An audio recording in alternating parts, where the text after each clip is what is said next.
Yeah, so much.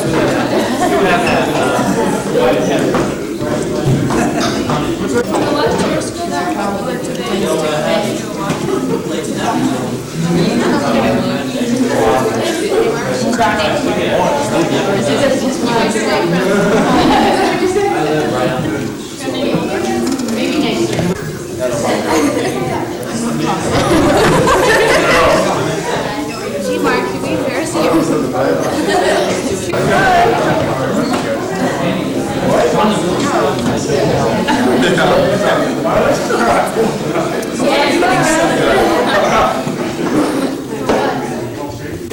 One night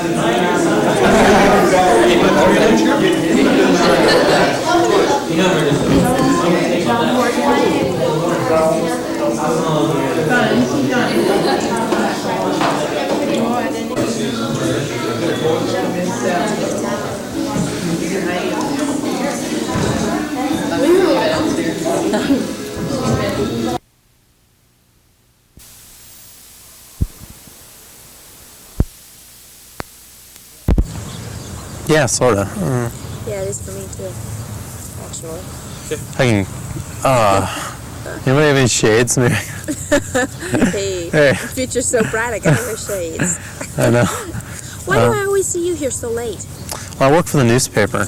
See that great article I did? That's great. It's like third page. See, they wanted to put it on the front page, but I said, hey, when you open it up, there it is, like my name in these big black letters.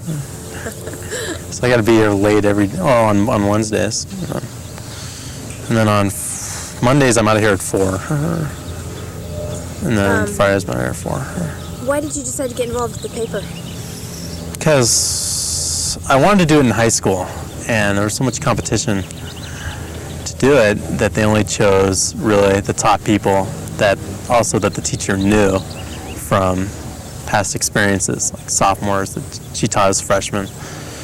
And here, since they're kind of, in a way, hurting for staff writers, I had a pretty good opportunity to do it. And I became pretty interested in it. And I may not get another chance to do this again. So I thought I'd jump at the opportunity. Why wouldn't you get another chance? Basically, I'm not sure if I want to go into it or not again. It's just it's a very competitive business. And, right now I'm not really sure what I want to do as far as Marymount does that to you. What do you mean? I think you become so relaxed in your atmosphere, and you'd have a tendency to do better with all the personal attention you get, that you find yourself doing well in almost everything you do, and you're not in almost all the classes. You're not sure what you're really best at the time. I think you find that out your junior year. When you start taking those upper division classes, you find out, okay, this is what I'm good at, this is what I want to do. When did you come to Marymount, and how did you come to Marymount? I came to Marymount fall 1986 from Palos Verdes High School. And I basically came here because, for one, I didn't get in anywhere else. I have to be honest. Another reason was that I really was kind of very lax in high school. I felt that if I was going to start again, go somewhere new to a college, I'd need someplace that was small, and I'd get a lot of attention, personal attention, so I could get a good enough grade point average to transfer on somewhere else. That's the main reason. Have you done that? Yeah, in fact, I've applied and been accepted to University of San Diego, Loyola Marymount, University of San Francisco, and San Diego State. All right. So, great. yeah, it helped me. I raised my GPA from high school, which was about a 2.4, to here, which is about a 3.3. So I got what I was looking for. Yeah. That's super. Do you have any idea what you want to major in? Well, when I got here, I thought about communications. I really enjoyed, speaking and the organizing part of it. and I thought that might be for me.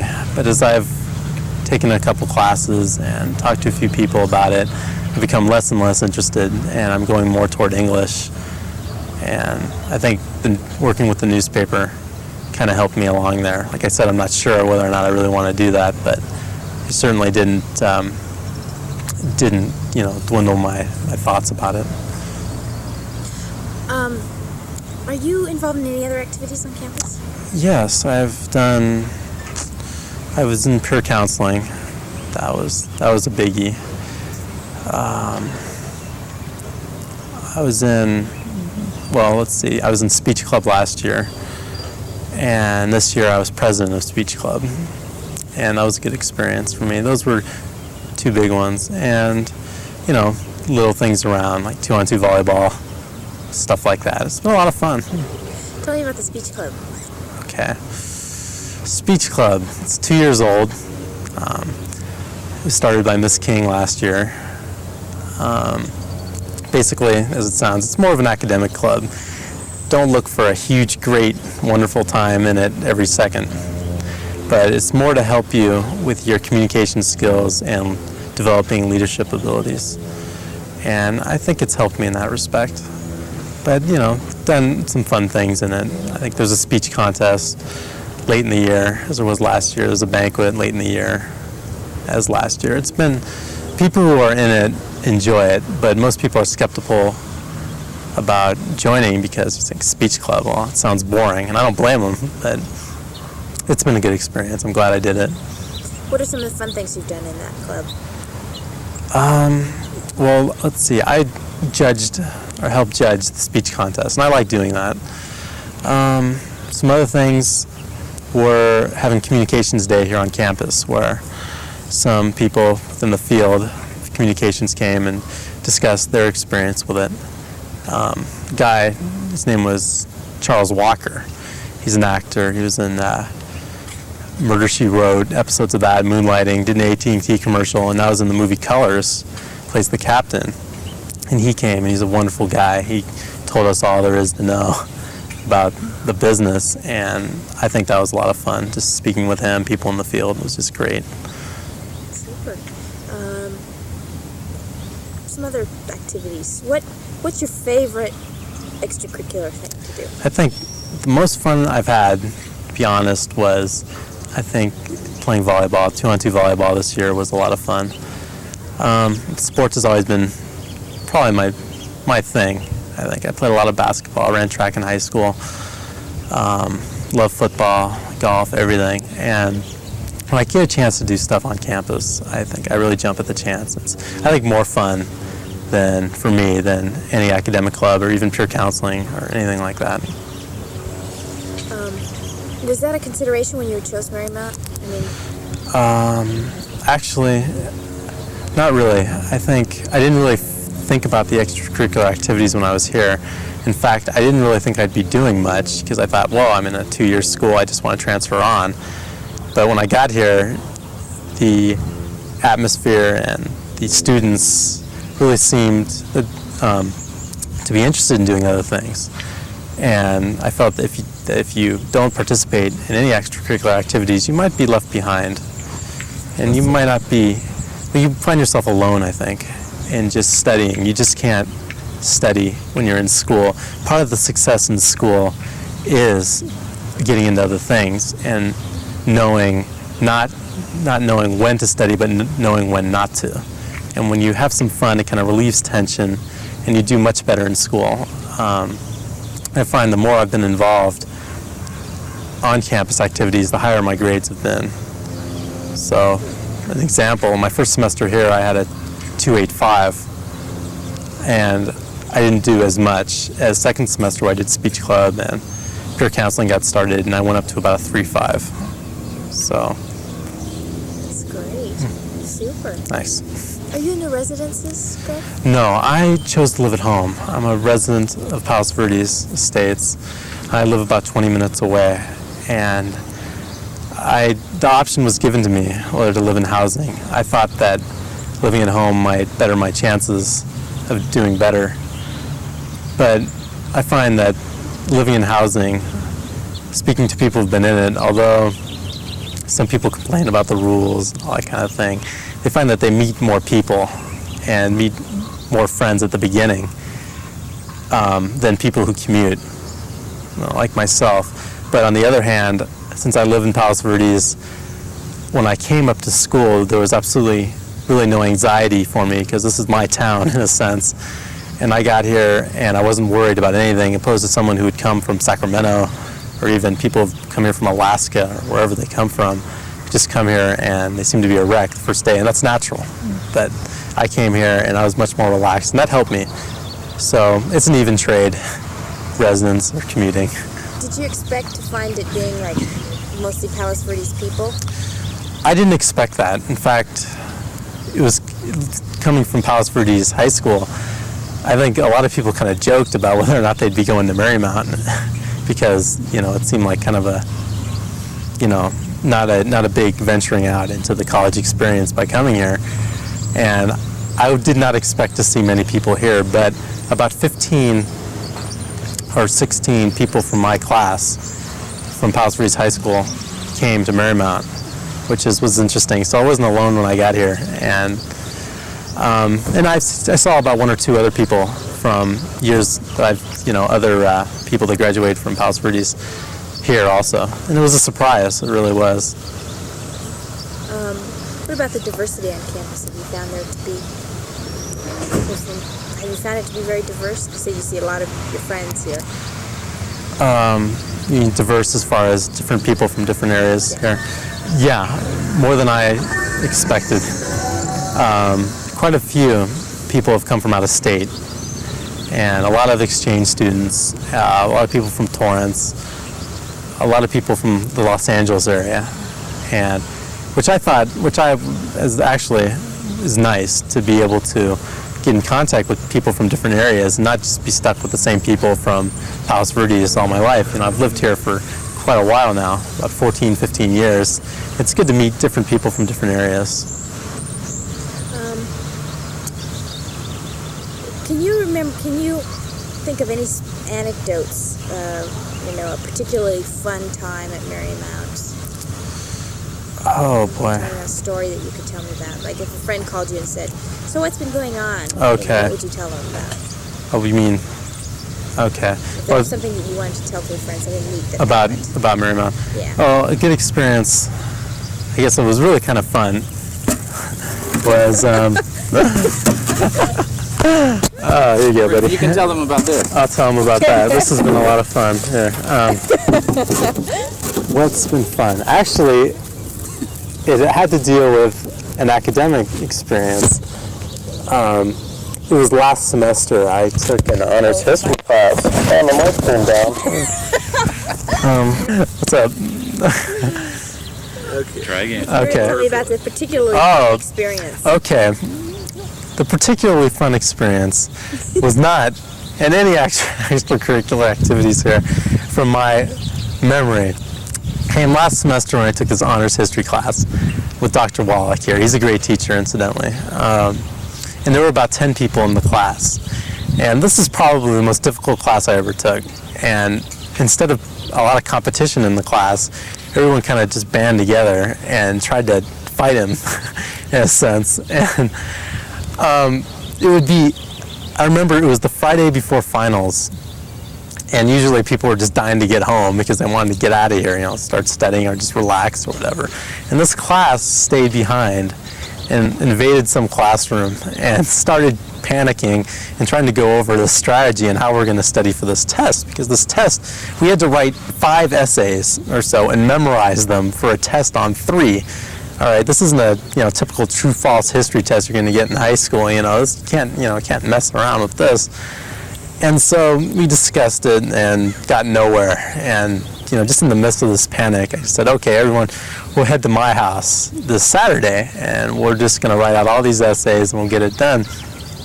And actually, it was just a lot of fun being in the same boat with people who are trying to do this and talking about experiences from other classes, and it was really a good time. And we actually did study pretty well. But it was the fact that if I had to study alone for this, I might have panicked and not have done well. But here, you have people around you willing to help you out and just kind of laughing your way through this, and it was a lot of fun. And that sticks out in my mind, I think, more than anything here.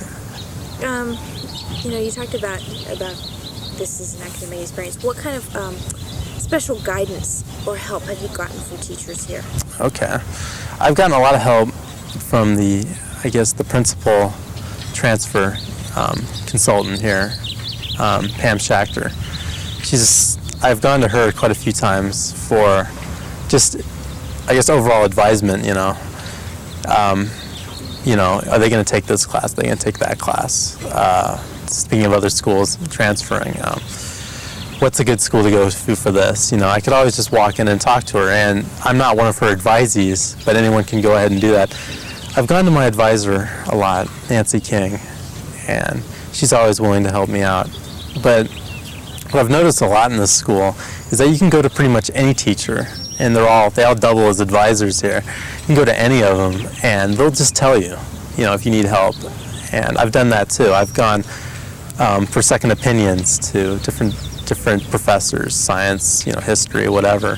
And that's been a big help because they've answered a lot of questions that if I hadn't consulted them, I might be in big trouble right now. I might need another year of a JC or something just so I'd have enough units to transfer on. So they've been a big help. Do you think of any anecdotes in terms of teachers when they've really gone out on a limb for you or bent over backwards to help or something? A lot of them in recommendations, I think.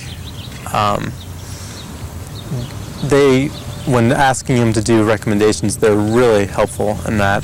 And they'll tell you whether or not they can write you a good one. No surprises in the mail when you've been rejected. They're always willing to do that. All my teachers especially, I guess I have to point out Dr. Wallach again. He was really willing to help me in my first semester here. I had him for a U.S. history class, and I went in there a lot of times asking for help, and he'd spend a long time with me in doing things and trying to explain to me, trying to get through my head here how to beat this class. And I guess to say, he did go out on a limb because he didn't have to do that. He could have just explain and say, hey, I told you this before, just go out and do it. He didn't do that. He spent time with me. I have to point him out. What would be your favorite class and why? Favorite class? Oh, I liked especially as far as academic, my honors history class with him. It was a great experience. It really taught me how to study on it's like an upper division class you might take at a four-year school. That, I think, was my favorite because I learned an awful lot on how to study, how to do things. But I think the most enjoyable class I've had was my psychology class with Joe Cusio. He, in a sense, entertained the class, but I still remember almost everything he taught. And that's a mark of a great teacher, and it's a mark of a great class. I think those are dead even. What does this location do for you? It's really relaxing. Surrounded by green, a lot of grass, not just hard buildings, no concrete jungles here. It's relaxing. It helps bring things into perspective. If you have tough finals to get ready for, you're not going to look at a concrete slab in front of you and say, this is where I'm going to take my final next week. It's relaxing. Anything else, David? As far as activities off campus, I know you're a local, but for those that are living, let's say, in the residences or just local people, what other activities, off-campus activities, are there as far as things connected to school or things not connected to school? Well, I think most of the off-campus activities is just, in a sense, it's off-campus. It's for the people in the residence. It's San Pedro. Whatever they can find to do there. Which, as I've heard, isn't much. But, with the gangs, in San Pedro, people are really careful about where they go and what they do. I think a lot of them like to go to Westwood, things like that, go dancing. things, all that kind of stuff. And I don't think they really venture into San Pedro down by Cabrillo Beach, all that kind of thing, because the gang problem is tough right now. And off campus either means in their residence or going abroad, Los Angeles. What's there to do in the overall general LA area? If one's looking for a weekend away from the studies and away from the school environment, what is there to do around here? What would you do? What would I do? I think Westwood, Los Angeles, that's a relatively fun area to go to. Lots of things to do. Dance clubs are fun. Hollywood, wherever, that's always good. I think some students like to go to Mexico. Get to go down to Tijuana, have a good time. Palm Springs is always a favorite around here for spring break. But I think most of them stay around their residences, stay around San Pedro, and just kind of relax, to get things in perspective. Have you ever participated in any off-campus excursions organized by the college? No, I haven't, is a fact, but there is a lot to do here. There's Catalina trips, there's religious, retreats. There's a lot of that here, and I can't say I have, but from people who have done them, they've enjoyed them. There's just a Catalina trip that I guess it was last week, and people did there. I didn't hear one negative thing about it. When I heard it was great. Good. What's the feel of Marymount? It's very relaxing and it's very laid back. There's not a whole lot of stress on this campus. It's very small. People are relatively easygoing. If you're looking for a place to really, really, really just spend your time and study and do nothing else, this isn't the place. Because people like to lay out by the pool, they like to relax, they like to kick back, That's a big part of campus life, to be honest. But when it's time to study, people do that too. And we're out of here. Good. All right.